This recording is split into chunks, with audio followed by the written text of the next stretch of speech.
અંદર લડ્યા જ કરે છે.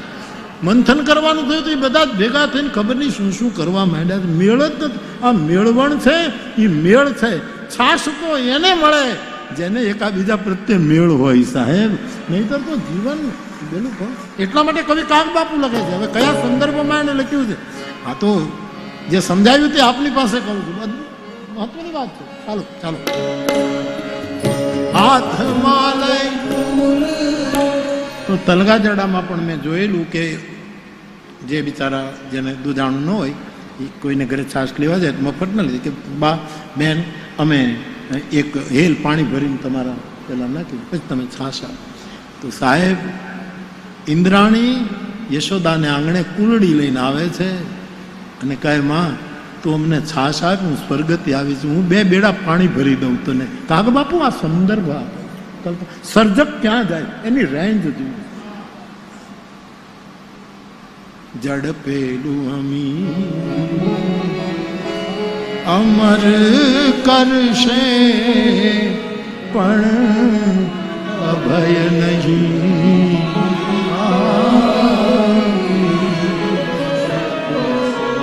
કેવી અદભુત પંક્તિ ભગત બાપુ. હું તો કેટલી વખત બોલ્યો છું. હવે આપણું તો કઈ હાલે નહીં, હલાવવું નથી. પણ નોબેલ પ્રાઇઝની કમિટીમાં જો તલગાજરડું હોય તો આ એક પંક્તિ ઉપર હું મજાદરને નોબેલ પ્રાઇઝ અપાવી છું. એક જ પંક્તિ, ઝડપેલું અમી, કોઈકનું આંચવી લીધું, આંચકી લીધેલું અમૃત તમને અમર કરી શકે પણ કોઈ દિવસ નિર્ભય નહીં કરી શકે. તમે રાતે હોઈ નહીં શકો, અમર થઈ જશો. અને દેવતાઓએ અમૃત પીધું આંચકીને, અમર તો થઈ ગયા. દેવતાનું સંસ્કૃતમાં એક નામ જ અમર છે. એને અમર, અમર મીન્સ દેવતા.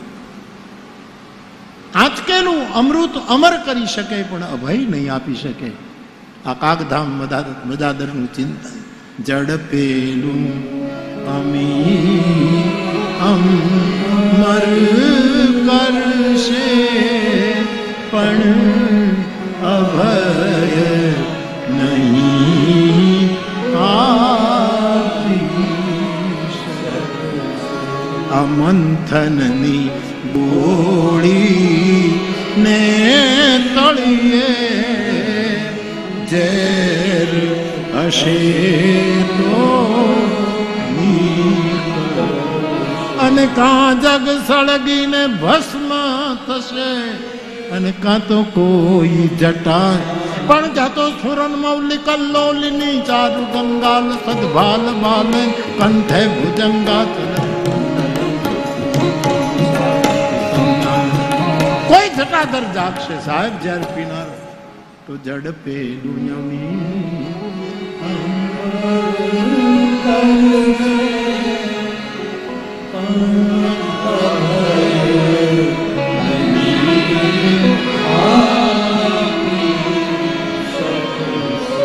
અને કાગ બીજાનું ઝેર પીશે એ કાયમ માટે અમર બનશે. અને કાગ બીજાનું આંચકીને અમૃત પીશે એ મોતના પહેલા મરશે. આવું ભગત મારો કહેવાનો અર્થ છે.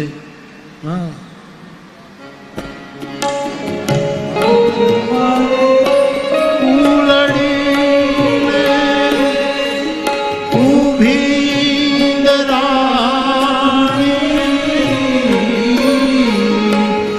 હાથમાં છે કુલડી ઊભી ઇન્દ્રાણી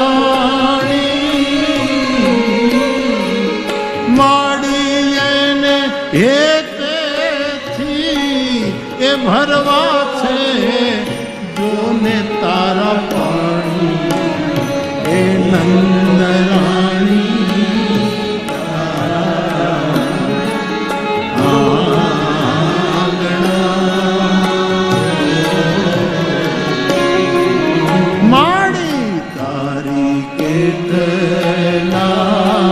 એ જનામની આ કમાણી એ જીનંદ રાણી.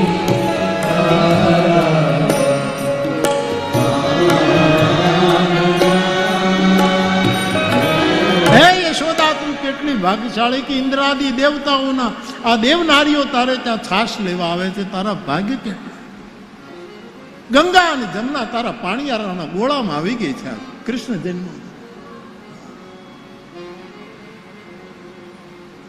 જમનાજી કાળા કેશમાં, એટલું ધ્યાન રાખે છે ભગત બાબુ, યમુનાનો રંગ કાળો છે. ગંગા બોરી જમનાજી કાળા કેશમાં, એ જાણે ગોળામાં પાણીયારે આવતા. અને જલારામ બાપાના વીરપુરમાં પણ એ હજી બે ગોળા એમ કહે છે કે જ્યાં ગંગા અને યમુના ત્યાં નિવાસ કરવા માટે આવે છે. શ્રદ્ધા જગત શું ન કરી શકે? એવા ગંગા રે જમનાના નીર, એવા છો નરને નારી, અમને સુરતામાં લેજો સંભાળ અમારી, હે જલારામ જોગી રે અમને સુરતામાં રાખજો. મહાદેવે આવીને ભિક્ષા માગી, હે વેરાગી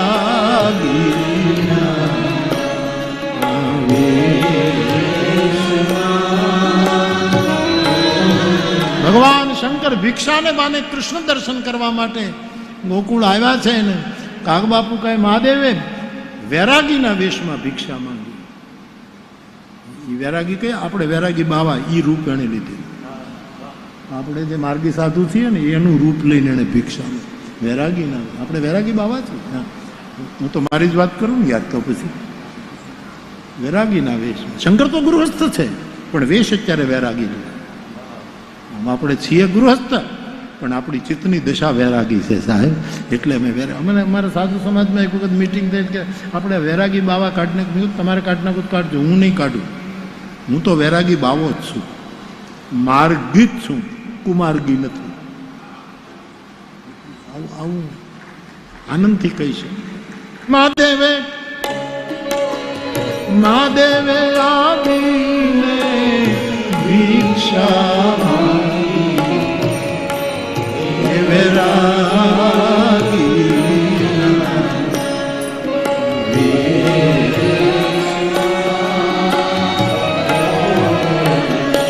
છાશ પણ ઔષધિ છે, સૂર ઔષધિ છે, તાલ ઔષધિ છે, થેરપી છે. એમ રામ નામનું કીર્તન કરીએ ત્યારે જે તાળી પાડીએ એ પણ થેરપી છે. માટે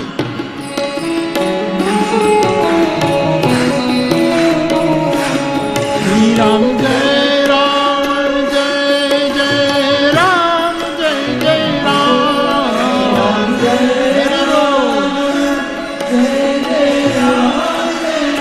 રામ શ્રી રામ જય રામ જય જય રામ જય જય રામ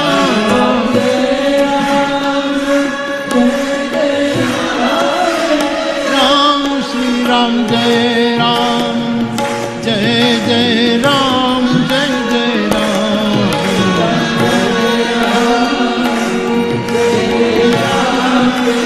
રામ શ્રી રામ જય રામ જય જય રામ જય જય રામ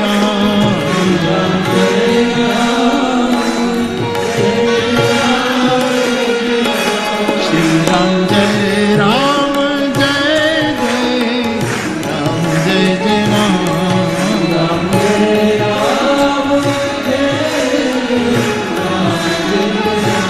શ્રી રામ જય રામ જય જય રામ જય જય હરિ બોલ.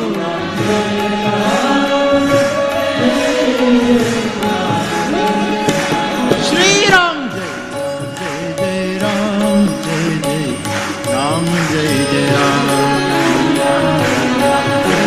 હરિ બોલ. શ્રી રામ જય જય રામ જય રામ